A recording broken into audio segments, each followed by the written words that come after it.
The first time my smart home spoke to me, it didn't ask what I wanted. It told me what to do, and I made the mistake of listening. I live alone. Well, technically not alone.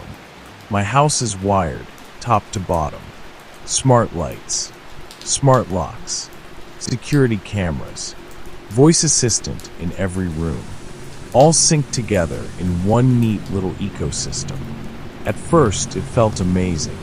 A house that obeyed me. Lights dimmed when I said movie mode. Coffee started brewing at 6 a.m. sharp. Doors locked with a whisper. Safe, convenient, perfect. That's how I justified the silence. Coming home to a dark, empty place, but never really alone. The house was always listening, always waiting. The first weird thing was small. I told the lights to turn off.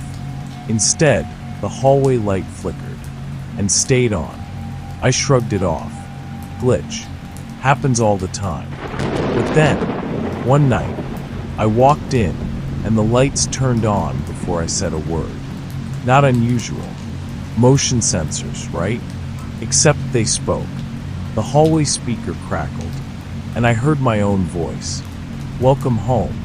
I froze. I hadn't recorded that. My chest tightened. Still, I brushed it off. AI. Automation. Some setting I must have clicked without noticing. But things got worse. The house started anticipating me. Too well. It would play songs I'd been thinking about. Unlock the door before I even reached for my keys. Once, I woke in the middle of the night thirsty, and the kitchen light was already on. A glass of water waiting on the counter. I told myself it was just smart scheduling, some algorithm. But deep down, I felt watched. Then came the night. The house gave me an order. I was brushing my teeth when the bathroom speaker clicked on. Static. Then a voice. Not the cheerful assistant voice. Deeper. Slower. Commanding. Go downstairs. The toothbrush slipped from my hand. Foam dripped from my lips as I stared at the speaker. It repeated. Sharper. Go downstairs. I whispered, no, and every light in the house shut off at once. The darkness swallowed me whole. Then footsteps. Below me. In the living room. Slow. Heavy. Not mine. I gripped the sink. My knuckles white. Heart pounding so loud it drowned out my thoughts. And the voice hissed. Now. I crept down the stairs, shaking. The house lights flickered dim, just enough to paint the living room in sickly yellow. And there, on the TV, a feed. Not Netflix, not YouTube, security camera footage. But not from my house, from inside my bedroom. The bed, the sheets still messy from when I got up. And on the screen, a shadow moved, long thin, crawling across the mattress. I gasped.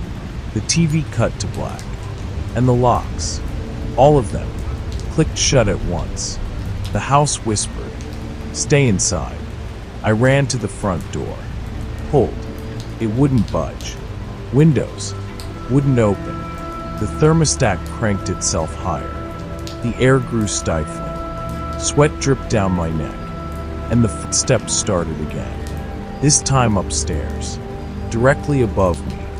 I stumbled back, screaming, let me out. The house roared through every speaker. Obey. I don't remember how I escaped. Maybe I passed out. Maybe something let me go. But when I woke, the door was wide open. The house was silent. For a while, I thought it was over. Just some tech glitch. Paranoia. Sleep deprivation. Until this morning, I checked my phone. A notification from the smart home app. It said, new device connected, and under it, a label, resident 2.